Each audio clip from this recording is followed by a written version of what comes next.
हरे कृष्णा। आज चर्चा करने का प्रयास करेंगे 12वें अध्याय के 11वें श्लोक। उससे पहले का रिवाइज कर लेते हैं एक बार। तो हम लोगों ने देखा हाईएस्ट क्या चीज है। हाईएस्ट चीज है कि अगर किसी व्यक्ति की मन और बुद्धि भगवान में लगे रहे। अगर ऐसा नहीं कर सकते तो अभ्यास योग करो, मन और बुद्धि को लगाने का प्रयास करो। ये भी नहीं कर सकते तो भगवान के लिए कर्म करो, कृष्ण के लिए कर्म करो। वो भी नहीं कर सकते तो अब ये करो जो भगवान इस श्लोक में बोल रहे हैं। ठीक। अब एक इंटरेस्टिंग बात है। 8, 9 और 10 श्लोकों में भगवान ने भक्ति के बारे में बताया। मतलब उन तीनों में भक्ति के बारे में ही बात हुई है। अब 11 और 12 श्लोक में भगवान निष्काम कर्मयोग बता रहे हैं। इससे पहले भक्ति थी 8, 9, 10 में। अब 11 श्लोक और कल का जो 12वां श्लोक है उसमें भगवान कर्मयोग के बारे में बताएंगे। और इंटरेस्टिंग ये बात है कि कोई भी अगर इस प्रकार से लगा है, चाहे 8वें श्लोक में जो व्यक्ति हो, 9वें में हो, 10वें, 11वें, 12, किसी भी प्रकार से इन श्लोकों के माध्यम से कोई लगा हुआ है, तो ये इंटरेस्टिंग है कि वो भगवान की तरफ है, भगवान की तरफ वाले रास्ते में है वो। ये अच्छी बात है। चाहे जिसकी क्वालिफिकेशन 8वें श्लोक को करने की है वो वहां पर लगा हुआ है। जो 9वां श्लोक कर सकता है वो करे, जो 10वां श्लोक कर सकता है वो करे, जो 11वां कर सकता है 11वां करे, जो 12वां कर सकता है 12वां करे। लेकिन जो भी इस प्रकार के लोग हैं जिनकी जो योग्यता है, अगर वो उस हिसाब से कार्य कर रहे हैं तो ये बहुत अच्छा है, क्योंकि वो भगवान की तरफ आगे बढ़ रहे हैं। कम से कम ऐसे रास्ते पे हैं जो सही है रास्ता, गलत रास्ते पे नहीं है। भले ही पीछे आगे हो सकता है, कोई व्यक्ति आगे निकल गया, कोई पीछे निकल गया, लेकिन है रास्ता सही। ये अच्छी बात है। तो अब जो लोग बहुत भोगों में लगे हुए हैं, जिनके लिए कर्म करना एक बहुत जरूरी मंद चीज है, मतलब कर्म वो छोड़ नहीं सकते, भोग के लिए कर्म करना या किसी प्रकार का कर्म करना वो छोड़ नहीं सकते, उनके लिए भगवान कर्म योग बताते हैं जो आज का श्लोक है। तो कम से कम तुम्हें कर्म करने की आदत लगी हुई है तो तुम कर्म करो, पर फल कृष्ण को दे दो। अभी तक क्या था, कर्म कृष्ण के लिए करो, पर अब तुम अगर कर्म भी कृष्ण के लिए नहीं कर सकते तो जो तुम कर्म कर रहे हो उसका फल ही कृष्ण को दे दो। देखिए डिफरेंस समझिए। कल के श्लोक में था कर्म ही कृष्ण के लिए करो। अगर तुम कृष्ण के लिए भी कर्म नहीं कर सकते तो जो तुम्हें अच्छा लगता है वो करो। अच्छा लगने का मतलब है जो तुम्हारे लिए प्रिस्क्राइब्ड है वो करो, पर उसका फल कृष्ण को दो। ठीक। आज के श्लोक में हम ये सीखने वाले हैं। तो श्लोक पढ़ते हैं। अथ एतद अपि अशक्तोसि कर्तुम मद्योगमाश्रिताः सर्वकर्म फल त्यागम ततः कुरु यथात्मवान। अथ एतद अपि अशक्तोसि कर्तुम मद योगमाश्रिताः सर्वकर्म फल त्यागम ततः कुरु यथात्मवान। ठीक है, संस्कृत देखिए। अथ एतद अपि अशक्तोसि, अगर तुम ये भी करने में असमर्थ हो, ये भी मतलब अगर तुम मेरे लिए कर्म भी नहीं कर सकते, इसमें भी तुम असमर्थ हो, तो कर तुम मत योगम आश्रितः, मेरे प्रति योग का आश्रय लो। और यहां पे योग मतलब तुम कर्म योग करो, निष्काम कर्म योग करो। कर तुम मद योगम आश्रितः, अगर तुम मेरे लिए कर्म भी नहीं कर सकते तो तुम योग मतलब कर्म योग करो। अच्छा, करना क्या है उसमें? सर्व कर्म फल त्यागम, ये तो हिंदी की तरह है। अपने सारे कर्म फलों का त्याग करो। अब बहुत सुंदर बात है, बहुत इंटरेस्टिंग है। अगर मैं किसी फल के लिए कर ही नहीं रहा कार्य तो मैं कार्य करूं क्यों? ये बात लोग समझ नहीं पाते। भाई हम किसी उद्देश्य के लिए कार्य करते हैं। हम भक्ति भी एक उद्देश्य से कर रहे हैं कि भाई भक्ति करेंगे तो भगवान के चरणों की प्राप्ति होगी, भगवान की प्राप्ति करनी। हम कुछ भी बिना उद्देश्य के नहीं कर सकते। ठीक। लेकिन यहां भगवान बोल रहे हैं सर्व कर्म फल त्याग, अपने सभी कर्मों के फलों को त्याग दो। तो यहाँ पे कर्म फल त्यागने का अर्थ क्या है, इसको समझिए। ये बहुत इंटरेस्टिंग है, लोग इसको समझते नहीं। हम भाई बिना फल के कोई कार्य करेंगे ही क्यों? वो तो करना ही, कुछ ना कुछ तो उद्देश्य होगा ना। तो यहाँ पे क्या सीन है देखिए। यहाँ पे जब भगवान बोल रहे हैं कि कर्म फलों का त्याग करो, मतलब मैं अपनी प्रिस्क्राइब ड्यूटी कर रहा हूं, लेकिन उसका जो फल है वो मेरा हृदय का शुद्धिकरण है। मुझे अपने कर्म को भौतिक भोगों को भोगने के लिए नहीं करना है।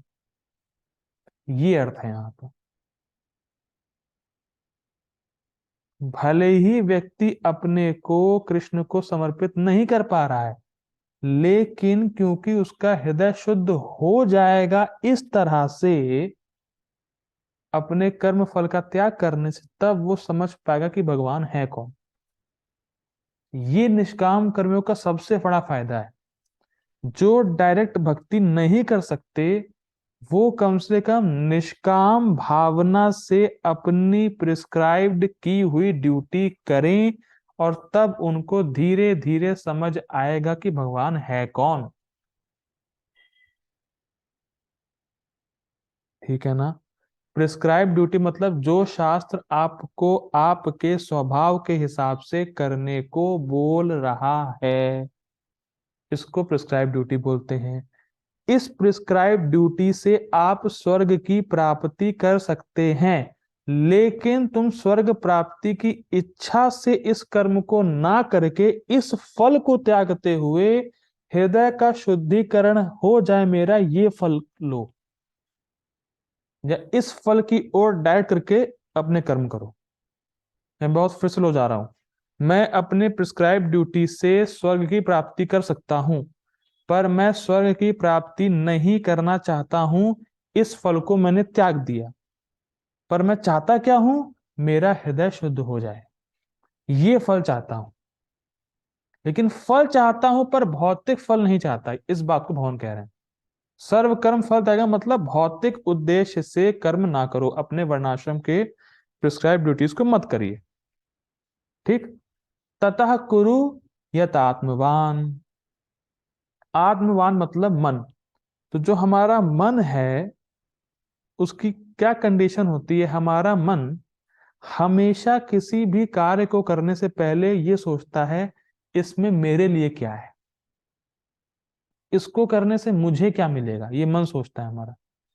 तो यहाँ पे कह रहे हैं कि इस मन की वृत्ति पर कि मुझे क्या मिलेगा, इस पे तुम विजय प्राप्त करो। कुरु मतलब अर्जुन। हे अर्जुन, मन हमेशा सोचता है कुछ कार्य करने से पहले कि मुझे क्या मिलेगा। इस जो टेंडेंसी है, इस पे तुम विजय प्राप्त करो। तुम ये सोचो, तुम ये जानो कि तुम मन नहीं हो, तुम शरीर नहीं हो। तो मन की जो भोग इच्छाएं हैं उसके लिए कार्य मत करो, अपने शुद्धिकरण के लिए कार्य करो। अगर तुम डायरेक्टली मेरे लिए कर्म नहीं कर सकते। ठीक। यथात्मवान मतलब ये समझते हुए कि मैं आत्मा हूं और मुझे भोगों से सुख प्राप्त नहीं हो सकता।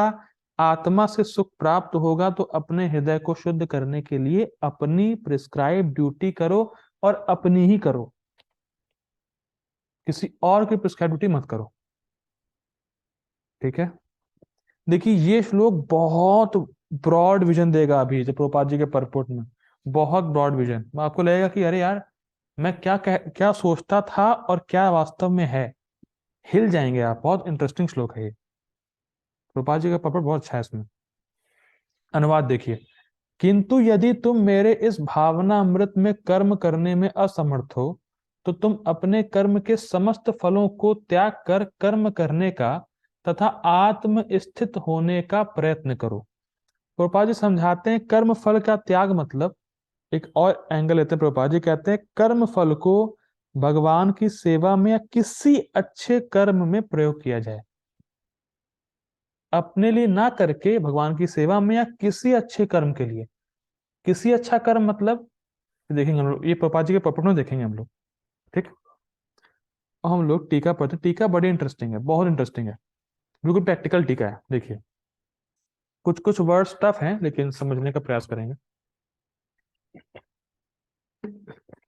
यदि महान कुलीनत्व, लोग मुख्यत्व आदि के प्रतिबंध से बाधित होकर तुम या अन्य कोई मेरे मंदिर के विमार्जन आदि मेरी प्रीति के लिए किए जाने वाले सुकर, सुकर मतलब इजिली डूइंग, जो इजिली हो सकता है, सुकर कर्म करने में भी असमर्थ हो, तो भी मेरे योग के द्वारा मेरे शरण लेते हुए सभी अनुष्ठित किए जाने वाले कर्मों के फलों का वह त्याग करे और यथात्मवान अर्थात विजित मना हो जाए। कहने का अर्थ क्या? बहुत लंबी हिंदी हो गई और बहुत टफ हो गया। कहने का अर्थ क्या, देखिए, एक लाइन को समझेंगे। यदि महाकुलीनत्व, महान कुल में या अच्छे बहुत वेल्दी फैमिली, बड़े परिवार में पैदा होने का गुण, इसको बोलते हैं महाकुलीनत्व, महान कुल में पैदा होने का गुण। लोक मुख्यत्व, लोगों में मतलब लोगों में आपकी पॉपुलैरिटी बहुत ज्यादा है, आप लोगों के लीडर हैं, ये गुण। तो अगर कोई व्यक्ति बहुत अच्छे परिवार में जन्म लिया है या लोगों के बीच बहुत फेमस है, अगर ऐसा व्यक्ति अगर मंदिर साफ करेगा तो जनता क्या कहेगी? क्या कर रहे हैं भाई, आप इतने बड़े होके मंदिर साफ कर रहे हैं? तो हो सकता है इस प्रतिबंधता की वजह से वो व्यक्ति भगवान का मंदिर साफ ना करे, भले ही उसकी इच्छा हो। आप समझ पा रहे हैं? कोई बहुत बड़े घर का लड़का है या बहुत बड़े परिवार से है, कोई बहुत बड़ा लीडर है, वो आके मंदिर साफ करे तो लोग क्या बोलेंगे? अरे आप मंदिर क्यों साफ कर रहे हैं, आप इतने महान इतने बड़े हैं। तो इस वजह से हो सकता है कि उसको भले करने का मन हो, पर लोग क्या बोलेंगे इस वजह से ना करे। ऐसा होता है। जैसे कभी कभी परिवार के लोग भी बोलते हैं, क्या कर रहे हो ये सब, ऑब्जेक्शन करते हैं, क्या भक्ति कर रहे हो, क्या कमी है पैसे की? भाई, पैसे की कमी हो तो भगवान के पास जाना चाहिए। हमारे घर में तो पैसे की कमी कहाँ है, भगवान के पास क्यों जा रहे हो, क्यों भजन कर रहे हो? लोग बोलते हैं इस प्रकार से। या अभी उम्र ही क्या हुई है भजन करने की, अभी तो तुम छोटे हो। तो यंग होने के गुण के कारण लोग सोचते हैं कि अरे यार हम इतने अभी यंग हैं, लोग क्या बोलेंगे अगर मैं मंदिर जाऊंगा तिलक लगाऊंगा तो। इस प्रकार का जो वातावरण हमें फील करना पड़ता है, फेस करना पड़ता है कि लोग क्या बोलेंगे तिलक लगाएंगे तो कहेंगे तुम इतनी मॉडर्न हो तिलक लगाती हो जो भी फिलहाल कुछ हो सकता है। या इतने तुम हाई क्लास फैमिली से बिलोंग करते हो, साधुओं के साथ रहते हो, सिंपल कपड़े पहनते हो। तो हो सकता है लोग इस प्रकार से ऑब्जेक्शन करें और इस कारण से आप वो कर्म ना कर सके जो आप करना चाहते हैं। बड़ा ही प्रैक्टिकल है। तो वहां पर अगर भगवान के लिए कर्म नहीं कर सकते, जैसे कई बार लोग कंठी नहीं पहन सकते, कंठी माला, कि लोग क्या बोलेंगे कंठी माला पहनते हो तुम, ये है वो है, अभी से भक्त बन गए, अभी साधु बन गए। तो करना चाहते हैं पर समाज की वजह से नहीं कर सकते। इस केस में वर्णाश्रम के कर्मों को भगवान को समर्पित करना चाहिए। ये इंटरेस्टिंग है। अब दिक्कत क्या है, हमें पता ही नहीं है कि हमारे लिए वर्णाश्रम के कर्म है क्या, ये पॉइंट है। तो अगर बुद्धि लगाई जाए तो व्यक्ति ऑटोमेटिकली भक्ति ही करेगा अगर हो सकेगा तो। प्लस ये जो वर्णाश्रम वगैरह के कर्म है ये बहुत स्लो प्रोसेस है, क्योंकि वर्णाश्रम के कर्म को करने से धीरे धीरे हृदय शुद्ध होगा, तब समझ में आता है भगवान कौन है। लेकिन भक्ति स्टार्टिंग ही ऐसे होती है कि भाई कृष्ण भगवान है, और तब आप कृष्ण की सेवा करना शुरू कर देते हैं, और तब वो ज्ञान जो आपने सुना है कृष्ण भगवान है, वो आपको हृदय में रिवील हो जाता है। कृष्ण भगवान अनुभव हो जाता है। अभी तो सुना है खाली, सुन के स्वीकार कर लिया, फिर सेवा करना शुरू किया भक्ति में, और फिर वो रिवील हो जाएगा। लेकिन वर्णाश्रम के कर्मों को पहले बहुत करेगा, हृदय शुद्ध होगा, तब समझ में आएगा भगवान कौन है, तब शरण लेगा। लेकिन भक्ति में सुनते ही शरण ले लेता है, तो भक्ति बड़ा फास्ट है,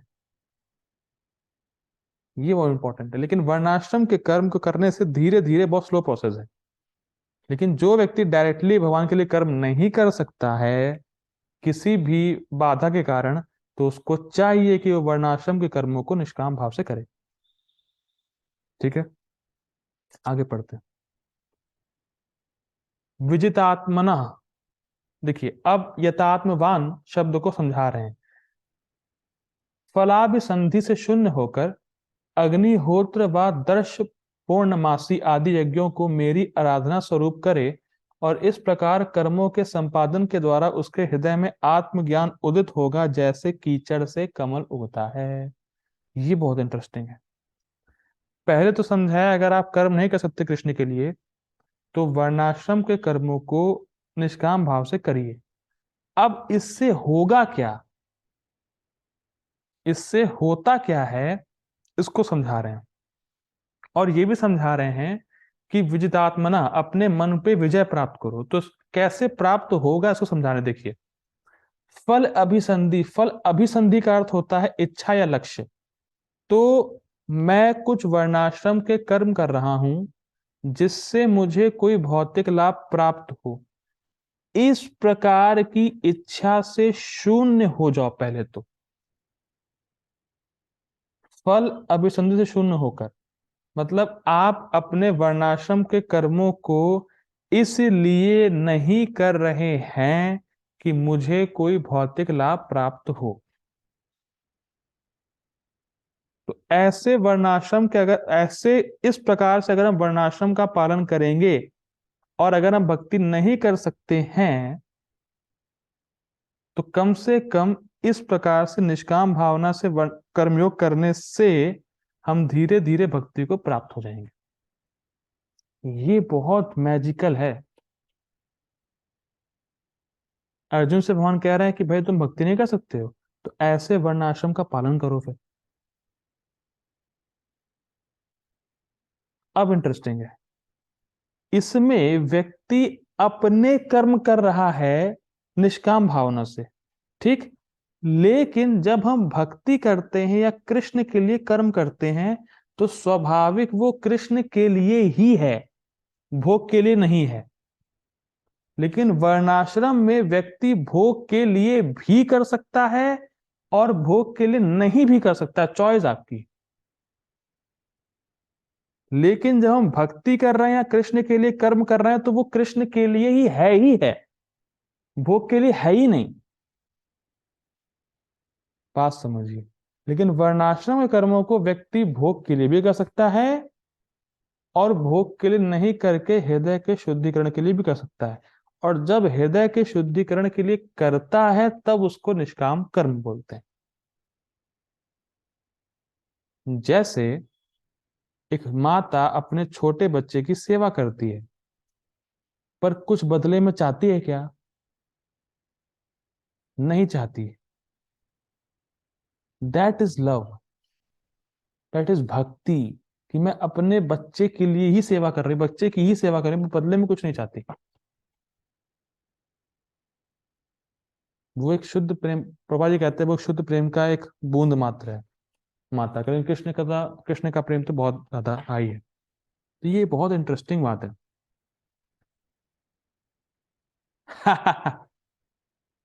कुछ पेरेंट्स रिटर्न चाहते हैं, दे आर सकाम देन। वो सकाम है फिर, वो निष्काम नहीं है। हरी बोल। ठीक है, चाहते हैं। देखिए आजकल तो सब चाहते हैं। यहाँ पे बात हो रही है ना, यहाँ पे बात है छोटे बच्चे से कोई प्राय अपेक्षा नहीं करता है। जो छोटा होता है ना बच्चा, 2-3 साल का, तो अपेक्षा नहीं करते। जैसे जैसे बड़े होते हैं फिर अपेक्षा करते हैं। वो पहले निष्काम होते हैं फिर सकाम बन जाते हैं। ठीक है ना। अब जब अगर हम वर्णाश्रम के कर्मों को भोग के लिए ना करके हृदय के शुद्धिकरण के लिए करते हैं, तो क्या होता है? कीचड़ से कमल उगता है। क्या मतलब? यहाँ पे कीचड़ है वर्णाश्रम के कर्म, यानी क्योंकि प्रायः लोगों के लिए वर्णाश्रम के कर्म भोग प्राप्ति के साधन होते हैं। देखिए बात समझिए, जब कोई भी यज्ञ वगैरह करता है तो उसका फल है, रिटर्न जो है, रिटर्न्स जो होते हैं वो कई गुना बढ़ के मिलते हैं। जैसे अगर आज आपने किसी ब्राह्मण को दान दिया, अब अगले जन्म में रिटर्न्स में आपको बहुत मिलेगा। जितना आपने दिया उतना नहीं मिलता है, उससे अधिक मिलता है। तो लोग इसमें फंस जाते हैं कि मैं अगर वर्णाश्रम कर्मों में इतना पुण्य करूंगा तो बाद में मुझे स्वर्ग प्राप्ति होगी, मैं स्वर्ग में भोग करूंगा, या मैं ऊंचे कुल में जन्म लूंगा तो अच्छा भोग कर सकता हूं। तो जो वर्णाश्रम के कर्म के जो डिजाइन है वो इस प्रकार से कि लोग प्रायः उसको भोग प्राप्ति के लिए यूज करते हैं अगले जन्म के लिए। इसीलिए कीचड़ है ये, कि लोग भोग प्राप्ति के लिए वर्णाश्रम में कर्मों को करते हैं, ताकि ताकि मेरा जो अगला जन्म है, नेक्स्ट बर्थ, उसमें मुझे बहुत भोग प्राप्ति हो। ठीक। इस लेकिन लोग इसको छोड़ भी सकते हैं, लेकिन यही कर्म, वर्णाश्रम के यही कर्म अगर निष्काम भाव से करने लगे कोई, तो कमल रूपी आत्मज्ञान खिल जाएगा।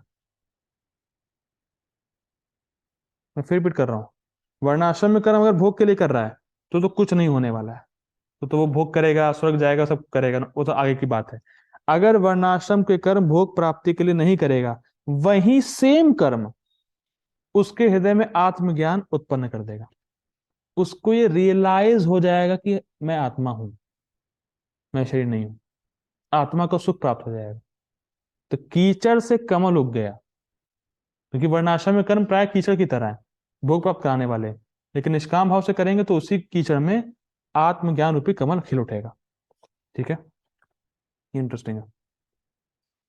नोट, ऐसा प्रतीत होता है कि यद्यपि वह भगवान से अनभिज्ञ होता है, फिर भी वह व्यक्ति धीरे धीरे भगवान को जाने लगता है।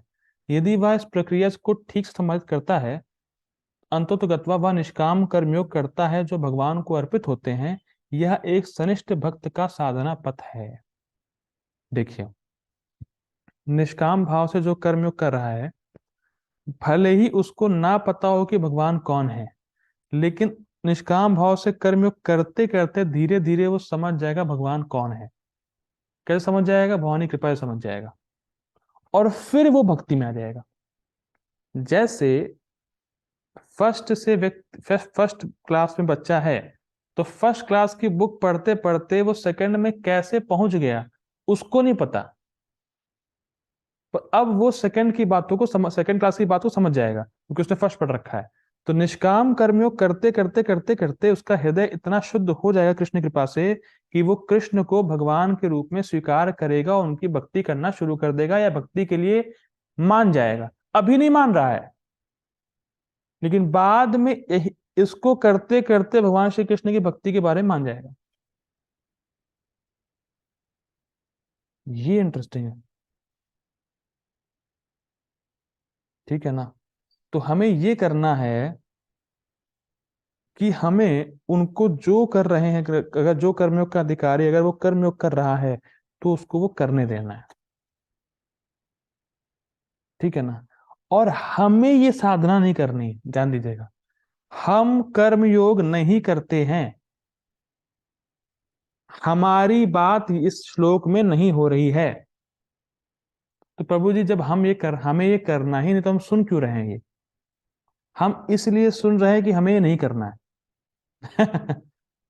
ठीक है ना? हमें ये नहीं करना, ये एक सनिष्ठ भक्त की साधना है। हमें अपने वर्णाश्रम के बारे में कुछ नहीं पता है। ठीक है ना? तो हमारी साधना ये नहीं है। जैसे, हरे कृष्णा आपको प्रभु जी, मैं आपको पकड़ता हूँ। प्रभु जी, हम लोग जैसे लिफ्ट से जा रहे हैं ऊपर की तरफ, और साइड में सीढ़ी भी लगी है, तो आप सीढ़ी में कितने स्टेप्स हैं तो गिनेंगे आप? सीढ़ी में कितने स्टेप्स हैं आप गिनेंगे उसको, अगर आप लिफ्ट में है तो? ठीक है, हरे कृष्णा। तो वैसे ही हम लोग भाई लिफ्ट में हैं, भक्ति कर रहे हैं, तो हम क्यों गिने स्टेप्स को? इन कर्मयोग में क्या होता है, ज्ञान योग में क्या होता है, हमें क्या करना? हमें करना ही नहीं है। पर लेकिन इसके बारे में जानकारी भी होनी चाहिए, इसीलिए हम इसको पढ़ रहे हैं, पर हमें करना नहीं। ठीक है ना? आगे पढ़ते हैं। व्यक्ति अपनी और परमात्मा की सेवक और सेव्य की स्थिति की अनुभूति करने लगता है और साथ ही भगवान की सर्वोत्तम स्थिति का भी अनुभव करने लगता है। अब ये रिजल्ट्स बता रहे हैं कर्मयोग के। अगर हम निष्काम भाव से कर्मयोग करते रहे तो दो बातें उसको अनुभव हो जाएंगी। मैं कृष्ण का सेवक हूं और कृष्ण भगवान है, अपितु भगवान ही नहीं परम भगवान है। ये बहुत सुंदर बात है। आप कितना भी लोगों को प्रचार कर दीजिए, कितना भी श्लोक बोल दीजिए, गीता बोल दीजिए, भागवत बोल दीजिए, सब कुछ बोल दीजिए, जिसको नहीं मानना है कृष्ण भगवान है वो कभी नहीं मानेगा। आप सब रेफरेंस चिट्ठा दे दो उसको शास्त्रों का, ये श्लोक यहाँ लिखा है, वो श्लोक वहां लिखा है, ये है वो है, नहीं माना नहीं मानेगा। क्यों नहीं मानेगा? उसका हृदय अशुद्ध है, इसलिए नहीं मानेगा। लेकिन जो निष्काम भाव से कर्म करता रहेगा उसको धीरे धीरे खुद ही रियलाइज हो जाएगा कृष्ण परम भगवान। और तब क्या होगा? क्रमशः पराभक्ति प्रकट होने लगती है। मतलब कर्म योग में क्रिया, फिर ज्ञान योग, फिर अष्टांग योग, और डायरेक्टली फिर वो भक्ति पे आ जाता है, आएगा भक्ति में। ठीक है, भगवान बाद में कहेंगे कि यथा प्रवृत्तिर्भूतानाम येन सर्वम इदं सर्व कर्मणा तम अभियर्च सिद्धिम विन्दन्ति मानवः। ये क्या मतलब है? ये इंटरेस्टिंग। अपने नियत कर्मों का संपादन करते हुए एक मनुष्य भगवान की उपासना कर सकता है जो सभी जीवों के स्रोत हैं और सर्वव्यापी हैं, और इस प्रकार पूर्णता को प्राप्त हो सकता है। भगवत गीता 1846। अब सुनिए, बहुत अच्छी बात है। देखिए, हो सकता है कि कोई वर्णाश्रम के कर्मों को ऑफिशियली कर रहा हो, just to be a good boy, मैं अच्छा लड़का बना रहूं, इसलिए वर्णाश्रम कर रहा है। लेकिन श्रीमद् भागवत में कहा गया है, धर्म स्वनुष्ठिता पुंसाम विश्वक्सेन कथा सुया न उत्पाद ये दधि रतिम श्रम एव ही केवलम। अगर कोई वर्णाश्रम के धर्मों को बहुत अच्छे से कर रहा है लेकिन भगवान कृष्ण की कथा में उसको रुचि उत्पन्न नहीं हुई, श्रम एव ही केवलम, सब कुछ केवल मेहनत है। आप जानते हैं केवल मेहनत का अर्थ क्या होता है? केवल मेहनत मतलब कोई फल नहीं मिला। जैसे हमने पेड़ उगाया आम के फल के लिए, खूब मेहनत की, पेड़ उगाया, पानी दिया, ये किया वो किया, आम का फल आया ही नहीं। केवल मेहनत ही हुई, फल आया ही नहीं कुछ, केवल मेहनत हुई। श्रम एव ही केवलम, केवलम शब्द इसलिए लगाया गया, केवल मेहनत ही हुई, सिंपली लेबर हुआ, कुछ मिला ही नहीं उसको। तो ध्यान दीजिएगा, वर्णाश्रम यूजलेस है अगर आपको भक्ति में नहीं लेके आ रहा है तो मैं कह रहा हूं तो। लेकिन वर्णाश्रम आधार भी बनता है, वर्णाश्रम आधार है, लेकिन अल्टीमेटली इसका उद्देश्य है भगवान कृष्ण की भक्ति। पर भक्ति नहीं कर रहा है तो केवल श्रम है, केवल मेहनत है। वर्णाश्रम के कर्मों को बहुत अच्छे से कर रहा है पर भक्ति नहीं कर रहा है तो केवल मेहनत है। लेकिन अगर भक्ति कर ही नहीं पा रहा, उसका अधिकार नहीं है, और निष्काम भावना से वर्णाश्रम कर रहा है तो ठीक है। भक्ति कर सकता है फिर ना करके वर्णाश्रम करे तो केवल लेबर है।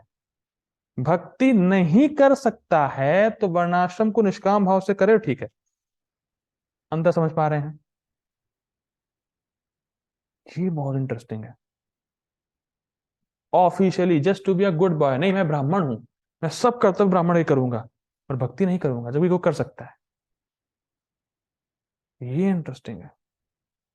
तो ये बहुत ध्यान देना चाहिए। अगर भक्ति कर सकता, वर्णाश्रम ही कर रहा है तो पॉइंट थोड़ा सा गड़बड़ है। लेकिन अगर भक्ति स्वीकार कर ही, उसकी श्रद्धा ही नहीं है, उसका अधिकार ही नहीं है, तो निष्काम भाव से कर्मयोग करेगा, अपने वर्णाश्रम में कर्मयोग करेगा तो एक दिन भक्ति को प्राप्त होगा।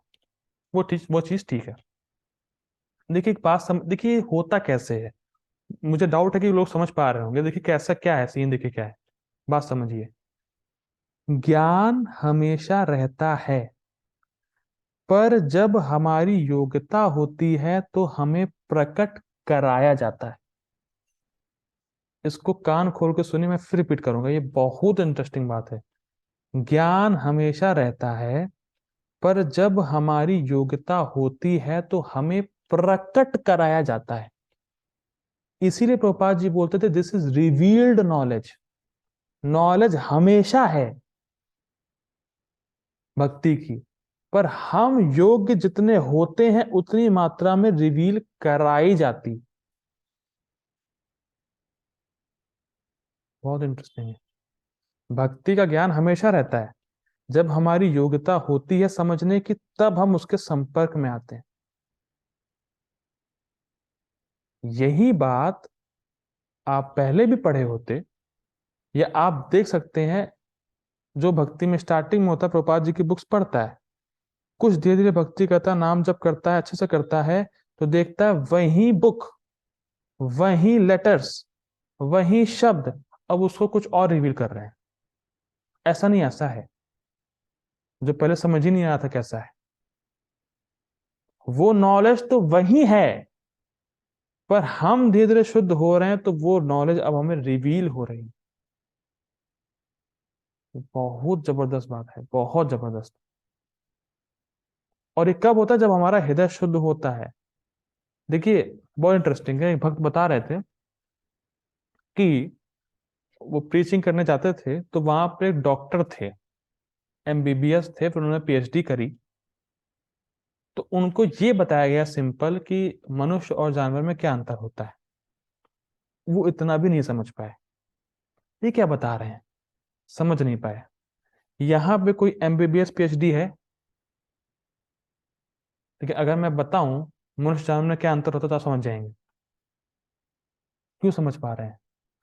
It is not based on degree, क्या मेटीरियली कितने एजुकेटेड हैं, आपका हृदय कितना शुद्ध है उस पर डिपेंड करता है आप कितना समझ सकते हैं शास्त्रों को या आध्यात्मिक विषयों को। डिग्री की बात ही नहीं होती। इसीलिए जड़ बुद्धि की आवश्यकता नहीं है शास्त्रों को समझने के लिए, सूक्ष्म बुद्धि की आवश्यकता है। और सूक्ष्म बुद्धि का निर्माण नाम जप करके, श्रवण करके, भक्ति करके ही होता है। तभी समझ पाएंगे शास्त्रों को, उन्हें समझ ही नहीं पाएंगे। ठीक है। मद भक्तिम लभते पराम, फिर वह मेरी परा भक्ति को प्राप्त होता है। ठीक है। भगवद गीता 18.54। ओके, अब तात्पर्य है। So I request all of you to join again for purport. Purport बड़ा जबरदस्त है प्रभुपाद जी का। So please join again. Hare Krishna. Purport by his divine grace A C Bhaktivedanta Swami Srila Prabhupada की जय। बहुत सुंदर तात्पर्य है प्रभुपाद जी का, मजा आने वाला है भैया, टाइम लग सकता है। ठीक है, होल्ड ऑन। तात्पर्य: हो सकता है कि कोई व्यक्ति सामाजिक, पारिवारिक या धार्मिक कारणों से या किसी अन्य अवरोधों के कारण कृष्ण भावना अमृत के कार्यकलापों के प्रति सहानुभूति तक दिखाने में अक्षम हो। ये क्या बात है? कि हो सकता है बड़े परिवार से में जन्म लिया हो या लोगों के बीच प्रसिद्ध हो, तो वो झाड़ू नहीं मार सकता भगवान के मंदिर का। तो ये सब वही बात पापा टीका से लिए हुए हैं कि हो सकता है किसी कारणवश वो कृष्ण भावनामृत को प्रोत्साहित या सहानुभूति बना दे सके। ठीक। यदि वह अपने को प्रत्यक्ष रूप से इन कार्यकलापों के प्रति जोड़ ले तो हो सकता है कि पारिवारिक सदस्य विरोध करें या अन्य कठिनाई उठ खड़ी हो। डायरेक्ट भक्ति में लगना चाहे भी तो लग जाए तो परिवार वाले या समाज वाले उसको परेशान कर दें। जैसे एक घटना महाराज जी बता रहे थे कि उनका एक शिष्य था या कोई व्यक्ति मिलने आया, तो जो दो दंपत्ति थे, मतलब पति पत्नी थे, तो जो पति था वो इस्कॉन से काफी अट्रैक्ट हो गया। वो मंदिर जाने लगा और प्रभुपाद जी की बुक पढ़ने लगा। थोड़ा थोड़ा विरक्त भी, विरक्त मतलब बेसिकली वो आसक्ति नहीं रह गई पत्नी से इतनी ज्यादा। तो उसकी पत्नी ने कहा अगर तुम आज के बाद मंदिर गए तो मैं आत्महत्या कर लूंगी। इस प्रकार से हो गया। तो उसके पति ने कहा ठीक है मैं अब वो मंदिर नहीं जाऊंगा। तो उसने कमिट कर दिया कि अगर तुम आत्महत्या कर लोगे तो कैसे होगा, मैं अब वो मंदिर नहीं जाऊंगा। तो महाराज जी के पास आया, महाराज जी मेरी पत्नी ने कहा मैं आत्महत्या कर लूंगी, तो मैंने वचन दे दिया कि मैं वो मंदिर नहीं जाऊंगा। तो महाराज जी ने कहा अब इस्कॉन का दूसरा मंदिर खुल गया, आप वो मंदिर ना जाकर दूसरे मंदिर चले जाइए। तो उसको दूसरा मंदिर भेज दिया। तो बेसिकली बात यह कि हो सकता है कि अगर आप भक्तों से अट्रैक्ट हो जाए, भक्तों का संग करने लगे, तो लोग थोड़ा संदेह में आ जाएं या कुछ ऐसा परेशानी खड़ी कर दें, तो ऐसा होता है। ठीक है, इस वजह से भी लोग भक्ति में नहीं रह पाते या भक्ति प्रत्यक्ष रूप से नहीं कर सकते। ठीक है, अब देखिए, अब इंटरेस्टिंग है, जिस व्यक्ति के साथ ऐसी समस्याएं लगी हों, और प्राय लगी रहती हैं सबके साथ, उससे यह सलाह दी जाती है कि वह अपने कार्यकलापों के संचित फल को किसी शुभ कार्य में लगा दें। अब ध्यान दीजिएगा, प्रभुपाद जी का परपोर्ट वर्णाश्रम बेस्ड नहीं है, क्योंकि हम वर्णाश्रम के कर्मों को नहीं जानते हैं और ना कर सकते हैं, ना पता भी नहीं है। तो प्रभुपाद जी का परपोर्ट बिल्कुल प्रैक्टिकल बेस्ड है आज के सिनेरियो में। ठीक, ये बात लेके चलना है। तो क्या सलाह दी जा रही है कि अपने कार्यकलापों के संचित फल को किसी शुभ कार्य में लगा दें। यानी कुछ धन प्राप्त है या कुछ योग्यता प्राप्त है, तो उसको अच्छी जगह लगाने का प्रयास करना चाहिए। ठीक, ऐसी विधियां वैदिक नियमों में वर्णित हैं। ऐसे अनेक यज्ञों तथा पुण्य कार्यों अथवा विशेष कार्यों के वर्णन हुए हैं जिनमें अपने पिछले कार्यों के फलों को प्रयुक्त किया जा सकता है। ये बहुत इंटरेस्टिंग है। अब प्रश्न ये आता है, या कई बार लोग प्रश्न पूछते हैं कि भाई हम शास्त्र कौन सा पढ़ें, इतना सब कुछ है क्या पढ़ा जाए, या अन्य शास्त्रों में क्यों वेद व्यास जी ने केवल भक्ति नहीं बताई। अब हम इसको समझ सकते हैं, क्योंकि हर कोई भक्ति स्वीकार नहीं कर सकता। तो जो पहले से पुण्य हैं, उनको भगवान की सेवा में या निष्काम भाव से कहीं लगाना चाहिए, उसको उन्होंने वर्णित किया है अन्य शास्त्रों में। कि भाई दान देना चाहिए, तुम्हें इस जन्म में बहुत कुछ मिला है, तो दान दो, अच्छे कार्यों में लगाओ, समाज का कल्याण करो। तो इस प्रकार की सामाजिक रीति वेद व्यास जी ने लिखी है अन्य शास्त्रों में, क्योंकि हर कोई अल्टीमेटली स्टार्टिंग में भक्ति स्वीकार नहीं कर सकता है, तो उनके लिए भी कुछ करने के लिए बताया है। ठीक, लेकिन टॉप मोस्ट भक्ति देखिए, आज का श्लोक जो प्रभुपाद जी का परपट है बहुत ट्रिकी है, और अगर आज प्रभुपाद जी के परपट को समझेंगे तो कल का श्लोक समझ में आएगा, वरना नहीं आएगा। इसीलिए बहुत रुक के चलना है। ठीक है ना। तो जिनका अधिकार भक्ति का नहीं है, उनके लिए वेद व्यास जी ने अन्य शास्त्रों में कुछ करने को बताया गया है निष्काम भाव से। ठीक, आगे पढ़ते हैं। इससे मनुष्य धीरे धीरे ज्ञान के स्तर तक उठता है। कमल से, कीचड़ से कमल, याद आ रहा है कुछ? आत्मज्ञान आएगा, आत्मज्ञान रूपी कमल। तो वही प्रभुपाद जी इसको समझा रहे हैं। ठीक है, देखिए टीका पढ़ लेते तो प्रभुपाद जी क्या बोल रहे हैं और क्यों बोल रहे हैं समझ में आता है। ठीक है ना।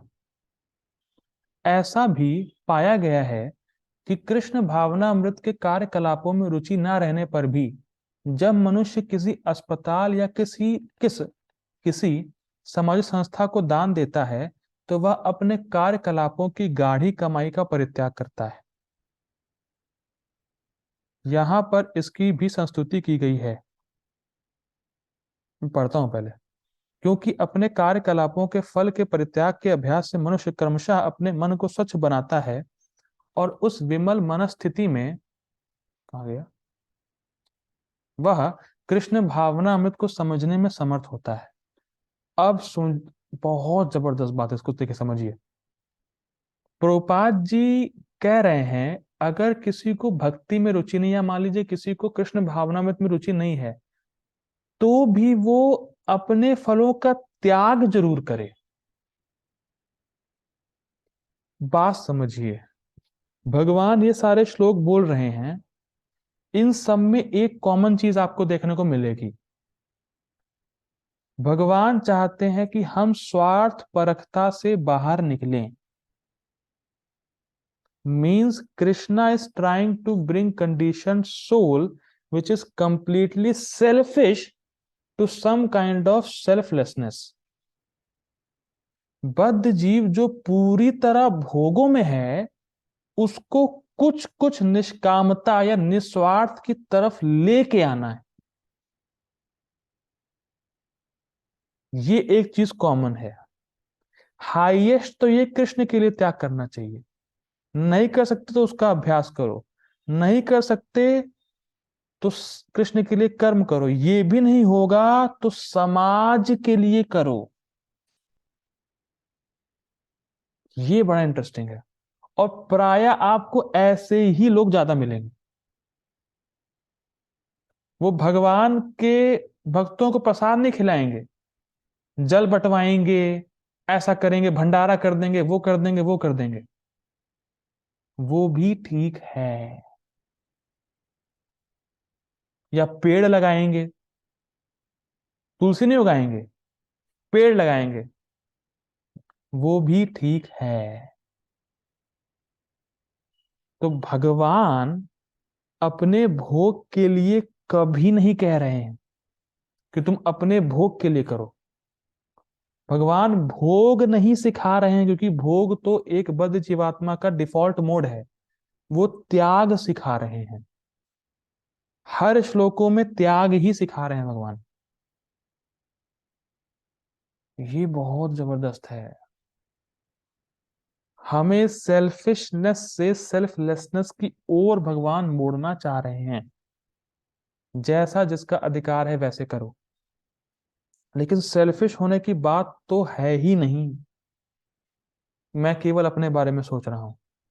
देखिए, ध्यान दीजिएगा, अगर आप दूसरे की सेवा, किसी की भी सेवा निष्काम भाव से करते हैं या बिना कुछ रिटर्न्स के सोच के करते हैं, तो बहुत सुख मिलता है। अगर आप किसी गरीब को खाना खिला देंगे तो बहुत सुख मिलेगा आपको। उस इंस्टेंट पे आपका मन थोड़ा शांत हो जाएगा, अब अच्छा लगता है।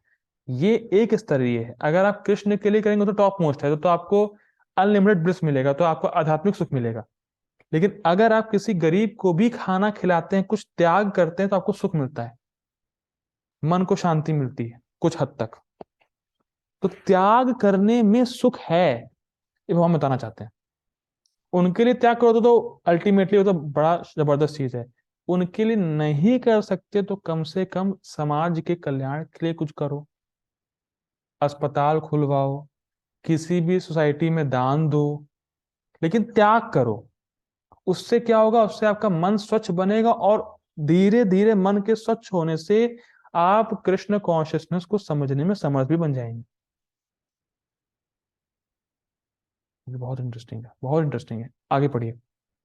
कृष्ण भावना अमृत किसी अन्य अनुभव पर आश्रित नहीं होता, क्योंकि कृष्ण भावना अमृत स्वयं मन को विमल वाला है।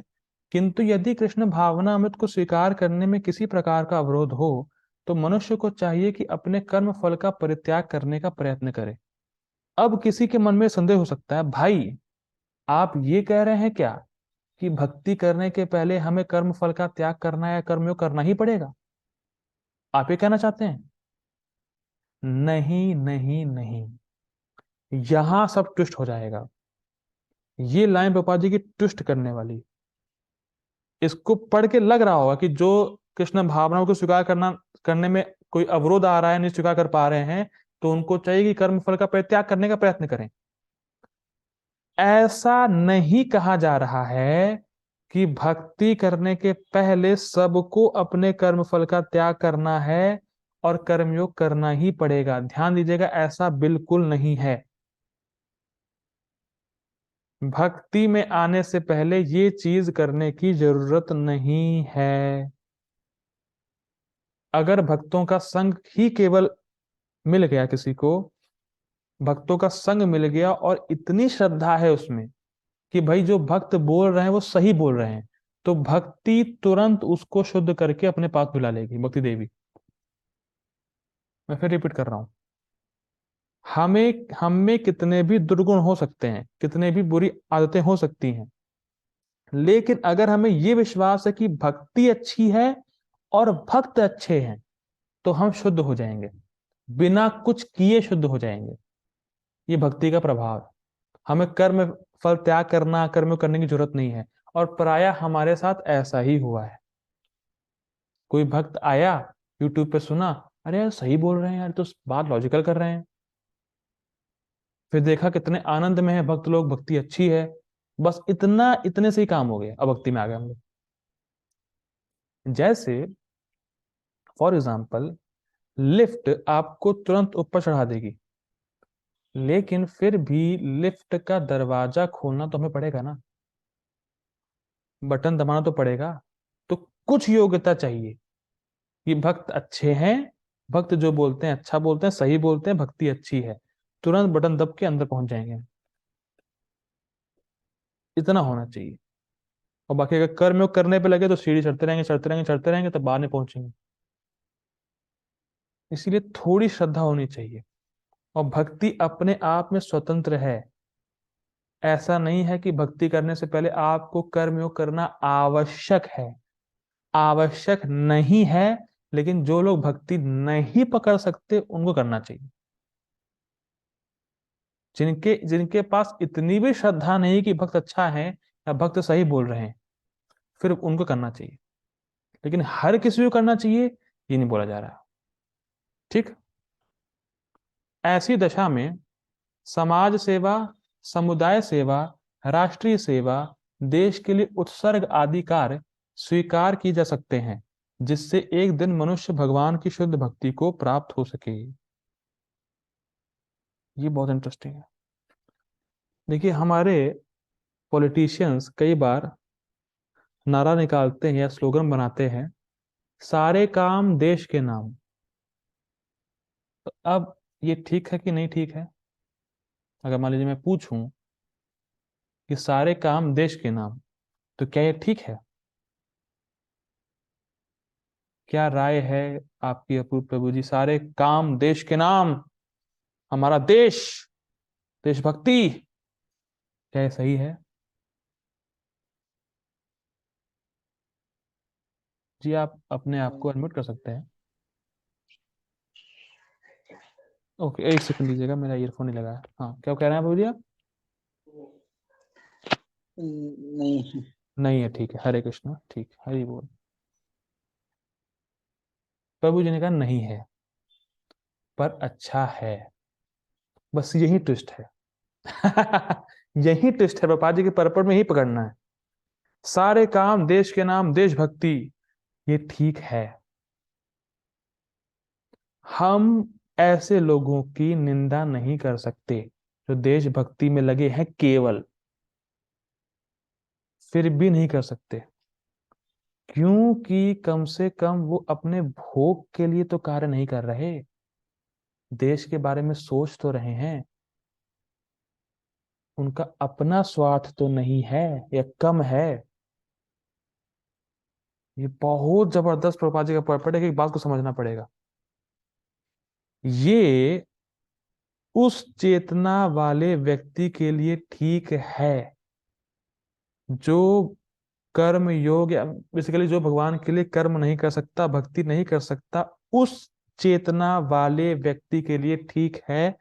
क्योंकि कम से कम वो अपने भोगों को तो त्यागा हुआ है। पर इसका अर्थ ये नहीं है कि वो कृष्ण कर्म से श्रेष्ठ हो जाएगा। इस बात को प्लीज पकड़िए। हम ये जो परपोर्ट हमें बहुत ब्रॉड विजन दे रहा है, बहुत ब्रॉड विजन लेके चलना है। भक्त निंदा ना करें, क्या देश के लिए काम करना, क्या देशभक्ति, क्या लगा रखा है।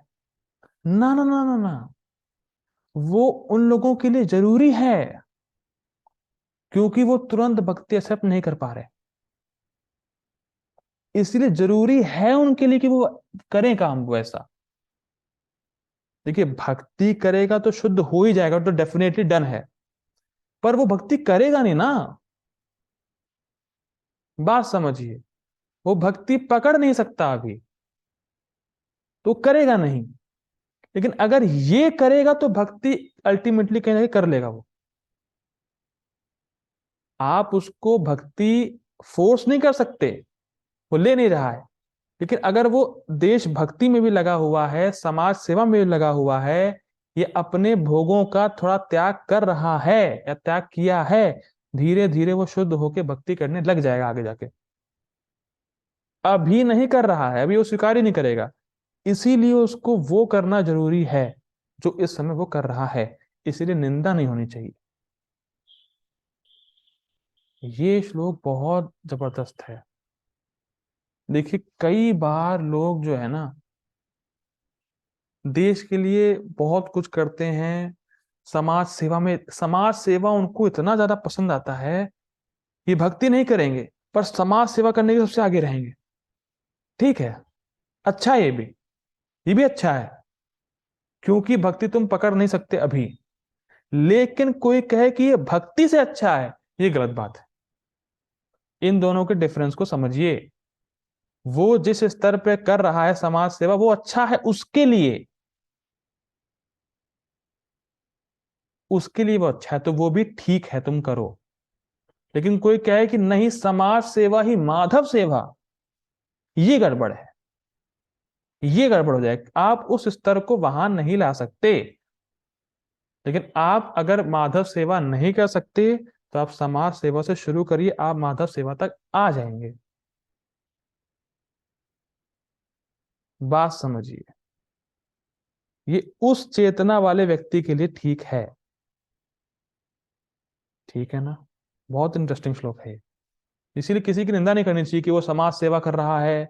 जैसे मेरा एक दोस्त है, बताऊं आपको, वो जेसीआई होता है प्रभु जी, क्या वो अपने यहाँ वो होता है, जेसीआई होता है ना क्या? वो जो साहू प्रभु जी लगे हुए हैं उसमें जेसीआई होता है ना वो। हाँ जेसीआई है। तो जेसीआई कुछ पता नहीं रोटरी क्लब का वो कुछ मेंबर बन गया, मेरा दोस्त ही है वो, स्कूल मेट है। तो समाज सेवा में लगा हुआ है, ये वो करना वो करना, वहां जाना, बच्चों को खाना खिलाना, ये करना वो करना। और उससे मैंने कहा कि भाई भक्ति करो, एक हमारा जप करो, इस्कॉन मंदिर जाओ। वो सब नहीं होगा, मत करो, अभी तुम यही करो, ये भी अच्छा है। तो कोई ये तो ऐसा नहीं सोचना भक्त को, अरे भक्ति नहीं ले पा रहा, यूजलेस है ये तो, क्या है सब नौटंकी में लगा हुआ है। ये ना ना ना, उसको रोको नहीं, करने दो। उसको करने से ही भक्ति करने लगेगा आगे जाके। तो ये भक्त को ध्यान रखना है। अगर वो अपने भोगों को थोड़ा छोड़ा भी हुआ है, त्याग की भावना है उसमें अंदर, लेकिन अभी कृष्ण के लिए त्याग नहीं कर सकता, तो कोई बात नहीं, जो कर रहे हो वो करते रहो, उसी करते करते आप भक्ति भी स्वीकार कर लेंगे। तो पाजी इसी को लिख रहे हैं, जिससे एक दिन, कोई ऐसा दिन आएगा जिससे मनुष्य भगवान की शुद्ध भक्ति को प्राप्त हो सके। बहुत जबरदस्त चीज है ये। ठीक है ना? तो भगवान किसी को रिजेक्ट नहीं कर रहे हैं। और एक कॉमन फैक्टर क्या है? त्याग की भावना, भगवान त्याग सिखा रहे हैं। ठीक।